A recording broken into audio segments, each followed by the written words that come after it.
तब से डॉक्टर जाकिर नायक चर्चा में है। ढाका बेकरी के अटैक में एक उग्रवादी ने कहा कि वो इनकी तकरीरों से प्रेरणा लेते हैं। इन सब पे चर्चा करने के लिए हमारे साथ हैं डॉक्टर जाकिर नायक। एक महत्वपूर्ण बात ये भी है कि ये पहली बार है कि डॉक्टर जाकिर नायक किसी भी चैनल को इन हादसों के बाद, इस कंट्रोवर्सी के बाद इंटरव्यू दे रहे हैं। नायक साहब, आपको इस बात का मुझे लगता है एहसास होगा कि हिंदुस्तान में आपको लेके एक बड़ा बवाल मच गया है। ढाका बेकरी पे जो अटैक हुआ उसमें एक उग्रवादी ने कहा कि वो आपसे और आपकी तकरीरों से इंस्पिरेशन लेता है, प्रेरणा लेता है। इस इंटरव्यू के पहले मैं कहना चाहता हूँ कि अक्सर मैं तकरीर करता हूँ अंग्रेज़ी में और मेरी तालीम पूरी अंग्रेज़ी में हुई, तो उर्दू और हिंदी पे इतनी महारत नहीं है, तो अगर इसमें कुछ गलतियाँ होंगी तो उसके लिए माफ़ी चाहता हूँ। जहाँ तक कि आपने कहा कि एक ढाका के टेररिस्ट में से इंस्पायर हुआ, उसके बारे में क्या कहना चाहता हूँ मैं। जहाँ तक कि ये एक आर्टिकल आया था, 1 जुलाई को अटैक हुआ था ढाका में, और 3 जुलाई को एक आर्टिकल आया था डेली स्टार के अंदर कि चंद टेररिस्ट आतंकवादियों ने हमला करके 20 से ज़्यादा की हत्या की।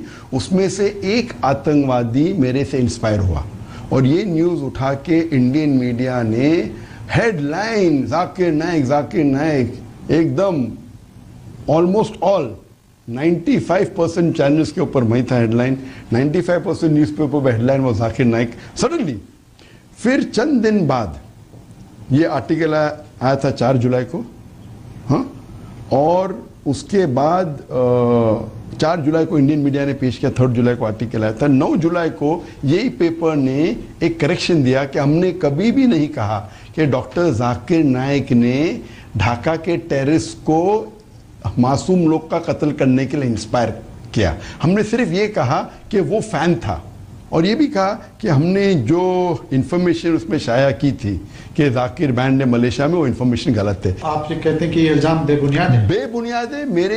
मेरे 2000 से ज़्यादा पब्लिक लेक्चर है, मैं 20 साल से ज़्यादा लेक्चर दे रहा हूँ। इसमें मैं हज़ारों बार कह चुका हूँ अनइक्विवोकली, अनएम्बिगुअसली, साफ अल्फाजों में कि एक भी बेगुनाह का कत्ल करना इस्लाम में हराम है। और कुरान की आयत है सूरह माइदा की सूरह नंबर 5 आयत नंबर 32 में कि अगर कोई भी इंसान एक दूसरे बेगुनाह इंसान का कत्ल करता है, चाहे मुस्लिम या गैर मुस्लिम हो, वो गोया कि ऐसे है कि सारे इंसानियत का कत्ल कर रहा है। और अगर कोई भी एक बेगुनाह को बचाता है तो वो सारे इंसानियत को बचाता है। तो मैं कैसे कह सकता हूँ, ये मीडिया जो दिखा रही है अक्सर मेजॉरिटी टाइम पे वो आउट ऑफ कॉन्टेक्स्ट है, बहुत से बार हाफ स्टेटमेंट है, और कुछ बार डॉक्टर्ड है, डॉक्टर्ड क्लिप यूट्यूब से उठा रहे।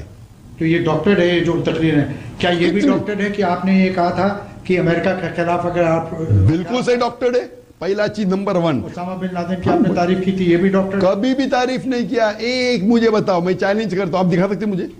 आप दिखा सकते हैं? आप दिखा सकते हैं मुझे? यहाँ तो मेरे पास नहीं है। तो आप जब वो इल्जाम लगा रहे मुझ पे, हमारे चैनल इंडिया में तो मीडिया में चल रहा है। लेकिन आप जर्नलिस्ट है ना, पूछने के पहले तहकीक करो। कुरान की आयत है, कुरान की आयत है सूरह हुजुरात चैप्टर 49 वर्स नंबर 6। अगर कोई भी एक फासिक आपको कोई भी इंफॉर्मेशन देता है, उसकी तहकीक करो दूसरे तक पहुंचाने के पहले। तो ये कहना बिना तहकीक करके इस्लाम में गुनाह है। तो बुनियादी हक है। सवाल नहीं लगा रहा हूं, मैं आपसे हाँ, अभी आप सवाल पूछे, पहले इल्जाम लगा रहे थे। अभी सवाल पूछने का तरीका अलग होता है, इल्जाम लगाने का तरीका अलग होता है। आप जो जोश में सुसाइड बॉम्बर्स को कभी भी सुसाइड बॉम्बिंग वे innocent people are killed in terrorist attack, मैंने 1000 बार कह चुका हूं, इट इज प्रोहिबिटेड। कोई भी सुसाइड बॉम्बिंग में अगर एक भी बेगुनाह इंसान मारा जाता है, ये बड़ा गुनाह है। इस्लाम में दूसरे नंबर पे आता है, शिर्क के बाद सबसे बड़ा गुनाह शिर्क के बाद इस्लाम में है बेगुनाह का कत्ल करना, चाहे वो मुस्लिम या गैर मुस्लिम हो। ये मीडिया क्या कर रही है, आधा सेंटेंस उठा के बोलती है, पूरा सेंटेंस दिखाओ। मैं चैलेंज करता हूं तुम्हारे एक भी फेमस मीडिया को, मेरा पूरा लेक्चर दिखाओ आप। मैं आपसे ये कहता हूं कि मेरे अल्हम्दुलिल्लाह 20 करोड़ से ज़्यादा देखने वाले सिर्फ पीस टीवी में, पीस टीवी पे सिर्फ मुशाहिदीन है देखने वाले 20 करोड़। मेरे फेसबुक पे 14 लाख 140 लाख 1 करोड़ 40 लाख सिर्फ फैंस है आप बोलिए, अगर मैं इंस्पायर करता हूं तो कम से कम मिलियन टेररिस्ट होना चाहिए। आपको 5 या 10 नाम मिलते हैं। मैं ये कहता हूं कि मेरे तकरीर से लाखों लोग, मिलियंस ऑफ पीपल इस्लाम की तरफ आते हैं। इस्लाम की तरफ आने के बाद कई लोग दूसरे के भड़कावे स्पीच में आके इनोसेंट मुसलमान, बेगुनाह मुसलमान अट्रैक्ट हो रहे हैं। कुछ लोग मैं जानता हूं जो भड़कावी स्पीच देते हैं और बेगुनाह मुसलमानों को गुमराह करते हैं कि इस्लाम में कहा गया है कि आप गैर मुस्लिम का कत्ल करो आपको जन्नत मिलेगी। ये बिल्कुल बेबुनियाद है। तो उनसे मुतासिर होके मैं ये नहीं कह सकता हूं कि जितने मेरे फैन हैं 100% मुझे मानते, कुछ 80% मानते, कुछ 60% मानते, कुछ 20% मानते। तो इस्लाम के करीब लेके आने के बाद वो दूसरे लोग के तकरीर से मुतासिर होकर अगर गलत काम करते तो मुझे थोड़ी दोषी गिरा सकते। डॉक्टर साहब, आप पीस टीवी की बात कर रहे थे। आपको पता है हिंदुस्तान में लोग क्या कहते हैं? बहुत से लोग ये कहते हैं पीस टीवी की बात करते हैं और इनके भड़कावे भाषण से, मेरी बात सुनिए, इनके भड़कावे भाषण से दहशतगर्द जो हैं वो इंस्पायर्ड होते हैं। जावेद भाई, और आपकी तुलना वो प्रवीण तोगड़िया से करते हैं। एक होता है बहुत लोग कह रहे, एक लोग कहते अक्सर लोग कह रहे। बहुत और अक्सर में जमीन आसमान का। किसके लिए 10 आदमी भी बहुत होते, किसके लिए 20 आदमी भी बहुत होते। अक्सर मतलब मोर देन 50%, 50% से ज्यादा। ये मैं दावे के साथ कह सकता हूँ, इंडिया में 50% से ज्यादा नहीं कहते कि जाकिर दहशतगर्द है। ये मैं मानता हूं कि इंडियन मीडिया जो अभी जो ट्रायल करे बेबुनियाद, विदाउट एनी। और अगर मेरी तुलना कर रहे प्रवीण तोगड़िया ऐसे काम कीजिए ना, आपकी आज तक पे, आपके इंडिया टुडे पे आप मेरे 1 घंटे का लेक्चर दिखाइए और प्रवीण तोगड़िया के 1 घंटे का लेक्चर दिखाइए और खाली voting low. Who is spreading hit बताइए। चैलेंज करता हूं मैं, चैलेंज करता हूं मैं आज तक को, इंडिया टुडे को, बाकी कोई भी चैनल को, क्या भड़कावी स्पीच मैं ही देता हूं? हाँ, प्रवीण तोगड़िया की आपको मैं तो देखा नहीं उसकी स्पीचेस, बाकी लोग जो बोलते दूंगा मैं आपको। आप मेरी कोई भी स्पीच चलाओ, पूरी स्पीच चलाओ 100% विदाउट एडिटिंग, और फिर voting low, hashtag who is the terrorist करो। दम है तो इसको बोलते दम। प्रॉब्लम है क्या, इंडियन मीडिया, कुछ मीडिया है जो अच्छे है, कुछ मीडिया बिल्कुल है। अगर वो मीडिया अच्छी है, बहुत से जर्नलिस्ट अच्छे हैं। आप ये बताइए, आपकी बहुत सी तकरीरें हैं जिससे आप कहते हैं कि आप दोनों कम्युनिटीज और सारी दुनिया में डिफरेंट कम्युनिटीज को साथ लाने की बात, अल्हम्दुलिल्लाह।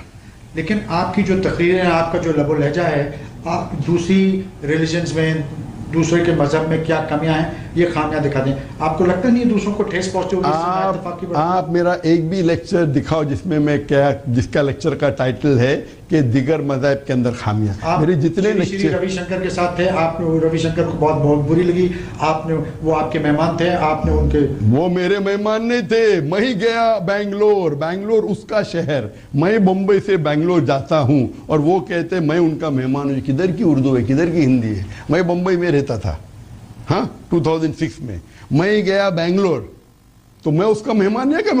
वो मेरा मेहमान है। कोई भी मजहब को मैं नीचे नहीं गिराता हूं। कुरान की आयत है सूरह नाम में, सूरह नंबर 6 आयत नंबर 108 में, कि आप कोई भी दूसरे मजहब के खुदाओं को गाली मत दो, नहीं तो जहालत में वो अल्लाह को गाली देंगे। आप क्यों कहते हैं कि प्रसाद खाना हराम है? तो प्रसाद खाना हराम है, वो अलग मकसद है। मैं प्रसाद खाना हराम करते हुए ये नहीं कहा कि बाकी मजहब को कभी गाली नहीं दी। ये सवाल अगर कोई पूछता है प्रसाद खा सकते हैं क्या नहीं, सवाल पूछा गया था, तो कुरान में 4 जगह लिखा है। सूरह बकरा सूरह नंबर 2 आयत नंबर 173, सूरह माइदा सूरह नंबर 5 आयत नंबर 3, सूरह अनाम सूरह नंबर 6 वर्स नंबर 145 और सूरह नहल सूरह नंबर 16 आयत नंबर 115 में हुर्रिमत अलैकुमुल मैततु वद्दमु वलहमुल खिंज़ीर वमा उहिल्ला लिगैरिल्लाह बिही, कि आपके लिए हराम है मरा हुआ गोश्त, खून, सूअर का गोश्त, और वो खाना जिसके ऊपर अल्लाह के अलावा किसी और का नाम लिया गया है। तो अल्लाह के अलावा किसी और का नाम लो, वो मुसलमान के लिए खाना हराम है। तो इसी के अगर अल्लाह के अलावा किसी और का नाम लिया गया, वो इस्लाम में खाना हराम है। तो इसमें बाकी मजहब को कहाँ मैं दोष दे रहा हूँ? अगर कोई हिंदू मुझे आके बोलता है कि मुझे भाई बीफ नहीं खाना है, गाय का गोश्त नहीं खाना है, अरे उसकी मर्जी है। अगर दूसरा इंसान कहता है कि भाई गाय के गोश्त खाने से अच्छी तंदुरुस्ती मिलती है, उसकी मर्जी है। अगर कोई इंसान कहता है कि गाय का गोश्त मैं नहीं खाऊंगा, वो थोड़ी इस्लाम को दोषी ठहरा रहा है।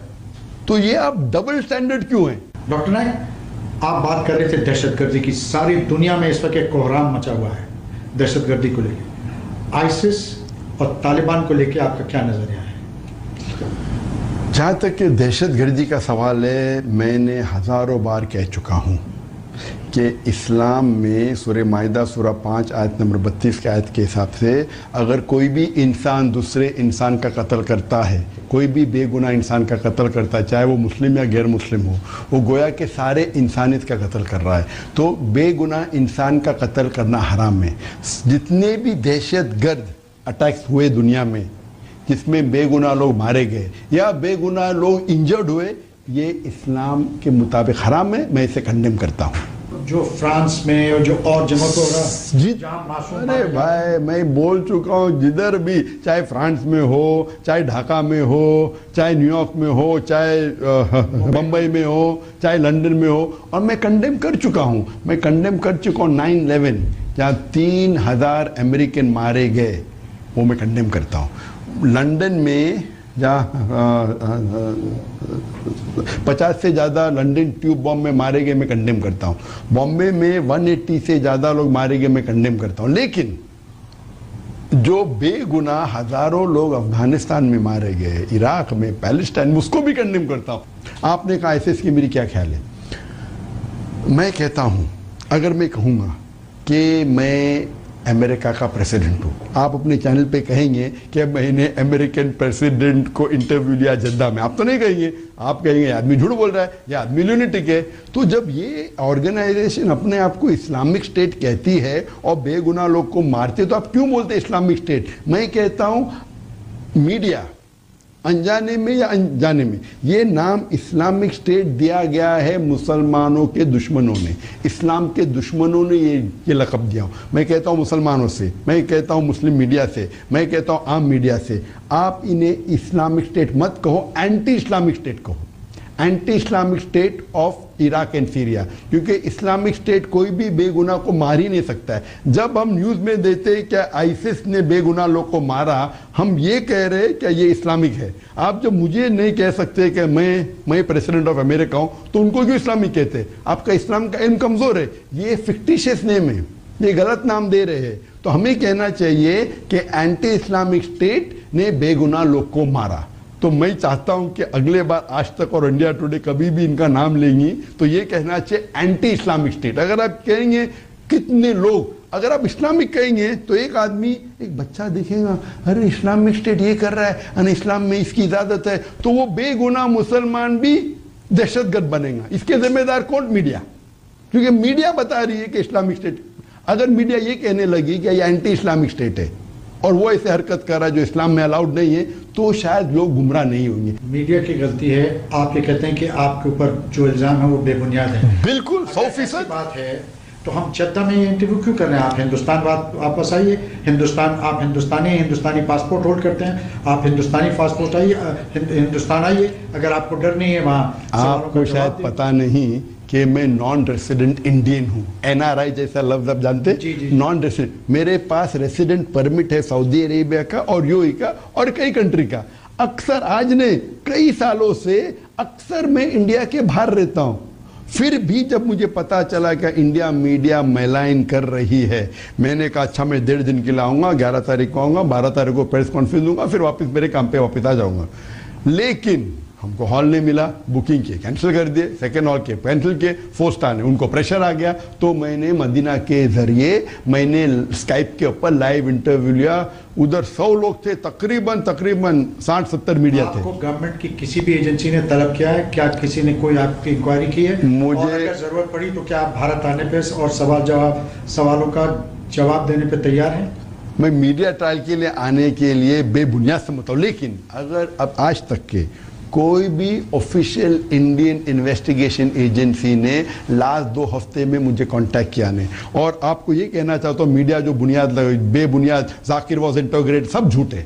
मेरे पूरे जिंदगी में एक बार भी कोई भी इंडियन ऑफिशियल एजेंसी ने मुझे इंटरोगेट नहीं किया।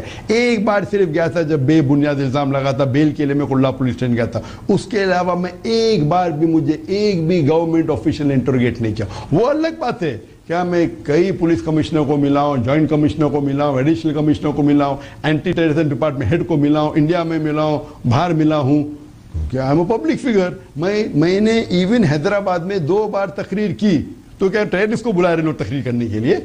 तो इंडियन मीडिया अगर ये बेबुनियाद इल्ज़ाम लगा रही है, लेकिन अगर इंडियन गवर्नमेंट मेरे बारे में कोई भी सवाल मुझे पूछना चाहता हूं, मैं बिल्कुल तैयार हूं।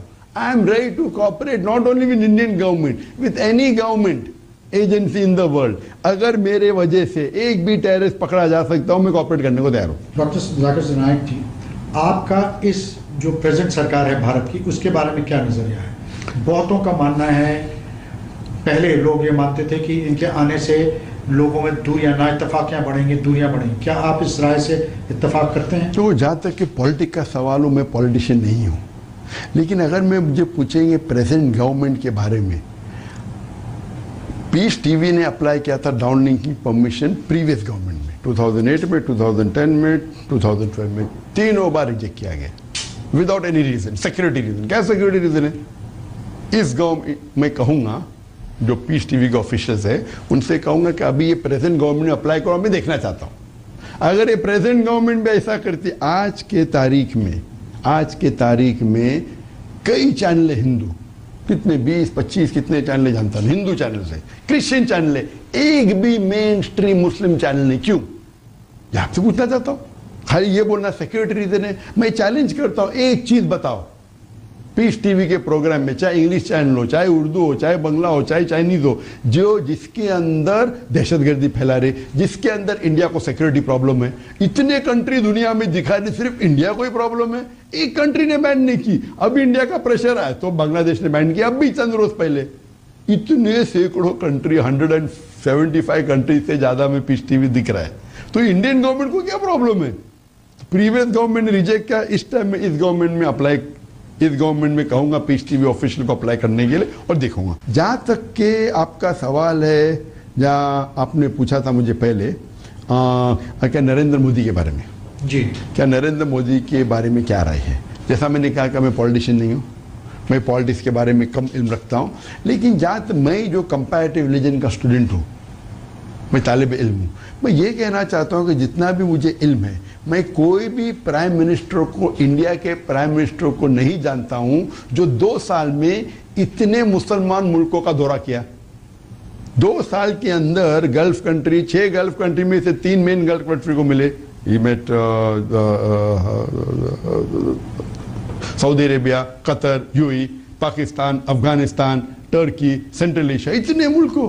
तो अगर उनका ये मकसद है कि हम इंडिया और मुस्लिम कंट्री को करीब लेके आए, हम हिंदू और मुसलमान को करीब लेके आए, कम्युनल हार्मनी नहीं बढ़ा, तो मैं उनके फेवर में हूँ। क्योंकि हम जानते हैं कि आज के तारीख में जो गिनती के अंदर मुसलमान नंबर 2 पे आता है, हिंदू नंबर 3 पे आता है। मुसलमान तकरीबन 1.8 बिलियन यानी 1,800 करोड़, 1,800 करोड़ मुसलमान पूरे दुनिया में, और हिंदू भी तकरीबन 800 करोड़ है। तो 2 सेकेंड एंड थर्ड नंबर पे प्रैक्टिस मुसलमान सबसे 1 है। अगर ये 2 कम्युनिटी को साथ में लेके आने की कोशिश है तो मैं उनके फेवर में हूँ। पॉलिटिक्स के बारे में मैं जानता नहीं हूँ, लेकिन मैं कोई भी हिंदुस्तानी प्राइम मिनिस्टर को नहीं जानता हूँ जो इतने कंट्री की और इतने कम टाइम में, पाकिस्तान, अफगानिस्तान, टर्की, और इन रेसिप्रोकेशन में किंग सलमान सऊदी अरेबिया के, उन्होंने, मैं जानता नहीं हूँ पहले कोई हिंदुस्तान के प्राइम मिनिस्टर को हाईएस्ट सिविलियन अवार्ड मिला। डॉक्टर नाइक, भारत में पहले हमें बड़ा फख्र था कि कोई भी भारतीय कभी दहशतगर्दी, आईसिस या तालिबान के पास नज़दीक नहीं जाता था। अब देखने में आ रहा है कि कुछ जो हमारे नौजवान हैं उधर उनका रुझान बढ़ रहा है। ऐसे लोगों के लिए, क्योंकि आप ये मानते हैं कि पीस टीवी करोड़ों लोग देखते हैं, ऐसे लोगों के लिए आपका क्या पैगाम है? आप क्या कहना चाहेंगे मुझे? कोई भी दहशतगर्दी ऑर्गेनाइजेशन में जुड़ना इस्लाम में हराम है। दहशतगर्दी, इस्लाम दहशतगर्दी से सैकड़ों मील दूर है। कोई भी बेगुनाह का कत्ल करना या उसको इंजर करना हराम है। लेकिन गवर्नमेंट क्या करना चाहिए, जो लोग ये दहशतगर्दी को बढ़ावा दे रहे हैं उनको पकड़ना चाहिए। इसने मुझे पांच मुल्कों ने, बड़े बड़े मुल्कों ने, सऊदी अरेबिया ने, मलेशिया ने अवार्ड, द हाईएस्ट अवार्ड, सबसे हाईएस्ट अवार्ड इस्लामिक वर्ल्ड के अंदर है King Faisal award for service of Islam. और सिर्फ 2 इंडियन को मिला है सर्विस ऑफ इस्लाम के लिए, अल्हम्दुलिल्लाह। मौलाना अली मियां नदवी जो थे माशाल्लाह बहुत माहिर इंसान थे, उसके बाद मुझे मिले इतने साल, 30 साल के बाद। तो अगर इतना बड़ा अवार्ड मिला है तो इंडियन लोग को खुश होना चाहिए। मलेशिया में टोको महालिजरे अवार्ड हर साल लोकल को दिया जाता है, सिर्फ 30 साल में सिर्फ 4 इंटरनेशनल लोग को मिला है। टाइम कम है, सवाल 2-4 जरूर पूछने हैं। जी हाँ, आपने नाम सुना होगा असदुद्दीन ओवैसी और मौलाना महमूद मदनी का। असदुद्दीन ओवैसी ने इनको दोज़ख का कुत्ता करार, किनको? उन्होंने कहा कि आईएसआईएस जो है ये दोज़ख के जहन्नुम के कुत्ते हैं। मौलाना महमूद मदनी का कहना है कि ये वाजिबुल कत्ल है। क्या उनकी बातों से आप एग्री करते हैं? ये हराम है। अब भी वो दोज़ख के कुत्ते उनने कहा, उनके हिसाब से सही होगा। ये बिल्कुल आईएसआईएस में कहूँगा नहीं, एंटी आईएसआईएस कहूँगा। उनने आईएसआईएस कहा, मैं इस लेबल से इत्तेफाक रखता ही नहीं। एंटी आईएसआईएस जो है वो बिल्कुल हराम है, उनको पकड़ना चाहिए और उनसे कड़ी से कड़ी सजा देना चाहिए। और इस्लाम में बेगुनाह लोग का कत्ल करना और बेगुनाह लोग को इंजर भी करना हराम है। लेकिन मैं एंटी आईएसआईएस कहूँगा, आईएसआईएस नहीं कहूँगा। डॉक्टर नायक, भारत में 2 मुख्य मुद्दे हैं मुसलमानों को लेकर। एक है यूनिफॉर्म सिविल कोड का और ख़ास तौर से औरतों के हुकूक को लेकर। ट्रिपल तलाक जो ज़बानी टेलीफोन के ज़रिए, एसएमएस के ज़रिए मर्द अपनी बीवियों को कर देते हैं, आपका क्या इसमें मानना है? क्या आप इसके फेवर में हैं? क्या आपका ये मानना है कि यूनिफॉर्म सिविल कोड आना चाहिए और ये ट्रिपल तलाक जो है ये ख़त्म होना चाहिए? जहाँ तक कि ख़वातीन के हुकूक का सवाल है, मैंने कई लेक्चर दिए हुए इंग्लिश में, उर्दू में भी, हिंदी में भी, कि ख़वातीन के हुकूक के बारे में। जहाँ आपने कहा ट्रिपल तलाक, इसके अंदर उलमा की दो राय है। कुछ उलमा कहते हैं कि ट्रिपल तलाक देंगे तो एक साथ में तो 3 तलाक हो जाते, उसके बाद आप उससे शादी नहीं कर सकते। कुछ उलमा कहते हैं कि ट्रिपल एक बार 3 बार को या 10 बार को एक ही मानी जाती। मैं उन उलमा में मानता हूँ, मेरे जितना भी मेरा स्टडी है, आप 3 दो या 10 दो, वो एक ही मानी जाती है। और एक बार तलाक होने के बाद, तलाक होने के लिए 3 महीना लगता है, 3 महीने के बाद तलाक मुकम्मल होता है। 3 महीने के पहले आप अगर उनको चाहते हो तो रुजू कर सकते हैं उनको, और तलाक के बाद मेंटेनेंस भी तो मिलना चाहिए। बिल्कुल से तलाक के बाद जो महर है वो मिलता है, महर मिलता है। और अगर तलाक होने के बाद फिर से शादी करना चाहते कर सकते हैं। लेकिन ये जो वर्बली, जो एसएमएस के जरिए, जो वर्बी करो, कुछ भी करो, 3 बार भी करो, एक होता है। 3 महीने के अंदर आप रुजू करना चाहते हैं तो रुजू कर सकते हैं। इसमें इख्तिलाफ है उलमा का, उलमा का इख्तिलाफ। यूनिफॉर्म सिविल कोड जहाँ तक के है, अगर यूनिफॉर्म सिविल कोड रखना चाहते हैं और पैनल पे ऐसे लोग रखो जो अनबायस्ड है, बिना कोई हक की बात करते हैं, और अगर हम चेक करना चाहिए कौन सा लॉ सबसे बेहतर है। और मैं चाहूँगा, दो मैं तालिब इल्म हूँ इस्लाम का, मैं कोई स्कॉलर नहीं, मैं कोई मुफ्ती नहीं हूँ, लेकिन इस्लाम की तरफ से मैं आर्ग्यू करूँगा। और अगर आप खुले जहन से देखेंगे, इस्लाम के जितने भी लॉ है, अगर आप अप्लाई करेंगे उसमें आपको रिजल्ट मिलता है। इसीलिए सबसे लीस्ट आप अमेरिका देखो, इतना एडवांस मुल्क है, सबसे ज़्यादा रेप कोई कंट्री में किसमें है? अमेरिका में। Every 22 second 1 rape. हम जब से बात कर रहे हैं इंटरव्यू में 10 मिनट के अंदर, तो ये है कि यूनिफॉर्म होना चाहिए, लेकिन सही होना चाहिए। अब मैं इस्लाम की तरफ से आऊँगा, और मैं समझता हूँ जितने भी इस्लाम के अंदर लॉज है वो यूनिवर्सल है, और अगर कोई इसको इम्प्लीमेंट करेगा, सबसे बेहतरीन इंसानियत है उसमें। Islam is the solution to the problems of humanity. Quran के अंदर सारे प्रॉब्लम्स ऑफ ह्यूमैनिटी का हल है। आप अगर तहकीक करेंगे जितने भी, तो मैं यूनिफॉर्म सिविल कोड के फेवर में हूँ, लेकिन हक खाली जिस तरीके से मीडिया ट्रायल हो रहा है 2 हफ्ते से, वैसा बनाएंगे तो बिल्कुल मैं उसके खिलाफ। आखिरी सवाल, जी हाँ, भारत कब आएंगे? कोई क्या अगले 2-4 महीने में भारत आने की संभावना? अभी मेरा जो प्लान है, पूरे लेक्चर टूर है मेरे, अभी मैं लेक्चर टूर निकलूंगा अभी चंद घंटों में। लेकिन अगर इंडियन अथॉरिटीज़ को जब भी मेरी ज़रूरत है, कोई भी पूछताछ करना है, मैं हाजिर हूँ। लेकिन मीडिया के लिए सिर्फ आने के लिए, वक्त ज़ाया करने के लिए मेरे पास वक्त नहीं। डॉक्टर जाकिर नायक, आपने वक्त निकाला, जद्दा में आज तक से बात की, इसके लिए बहुत बहुत शुक्रिया। शुक्रिया। तो ये थे डॉक्टर जाकिर नायक। इनका ये मानना है कि इन पे जो इल्ज़ाम लगाए गए हैं वो बेबुनियाद हैं, और इन्होंने अपनी तरफ से बड़ी बेबाकी से उनका जवाब दिया। अब ये जनता के ऊपर है। Assalamu alaikum. My name is Mariam Sharif. I'm from Ireland and a physical therapist by profession. Alhamdulillah, I got a chance to accept Islam. But my question is, my father never got the chance, and shirk is the biggest sin, and I want to know if there is a specific dua or something I can read on his name so that his sin will be forgiven.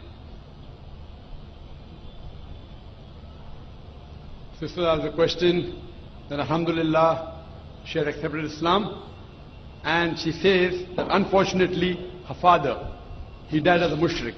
So can I read any dua, anything in his name so that sin can be forgiven? Sister, the Quran says in Surah Nisa chapter number 4 verse number 48, Surah Nisa chapter number 4 verse number 116, that if Allah pleases, He may forgive any sin, but the sin of shirk, He will never forgive. Because a person who has done shirk has committed the most heinous sin.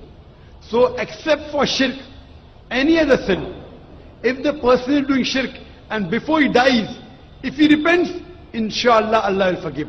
But if he dies as a mushrik, he is destined for hell. There is no other option. And this is also narrated in the Quran. When Ibrahim, may peace be upon him, Prophet Ibrahim, when he prays for his father, who was a mushrik, then a verse was revealed that when the person is alive, you can ask Allah to give hidayah to your parents, to your father, to your mother, to your brother. May Allah guide them to the straight path. But if they die as a mushrik, and if you know they died as a mushrik, you cannot pray for them. You can only pray that, oh my God, oh my Lord Allah, make from my offsprings Muslims who will submit their will to Allah. And this is the dua of Ibrahim alayhi salam. His father also was a mushrik. But he does a dua in Surah Hajj, chapter number 22, the last few verses. He prays that make my offsprings those who would submit their will to Allah, who will be Muslims. And we find that both his children, Ishmael alayhi salam and Ishaq alayhi salam, both of them became messengers of Allah subhanahu wa ta'ala. So what I request to you, sister, you make a dua to Allah subhanahu wa ta'ala that may your offsprings be the one who will submit their will to Allah and be on the straight path. Hope that answers the question.